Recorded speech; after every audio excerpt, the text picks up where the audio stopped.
বাংলাদেশের রাজনৈতিক পট পরিবর্তনের পর থেকেই বিচ্ছিন্নভাবে বাড়তে দেখা যায় চুরি, ডাকাতি, লুটতরাজ ও চাঁদাবাজি। এবার রাজধানী ঢাকাতে ধরা পড়ল ভয়াবহ চাঁদাবাজি দৃশ্য, যেখানে বিএনপি নেতা পরিচয় এক ব্যবসায়ীকে তুলে নিয়ে যাওয়ার ভিডিও ভাইরাল হয়েছে।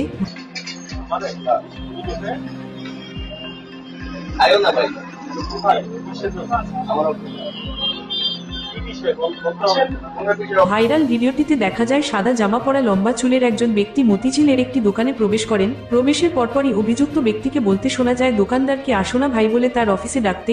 এরপর একাধিক ব্যক্তির নাম উচ্চারণ করে ওই ব্যক্তি দোকানদারকে বলেন তাকে সে চেনে কিনা।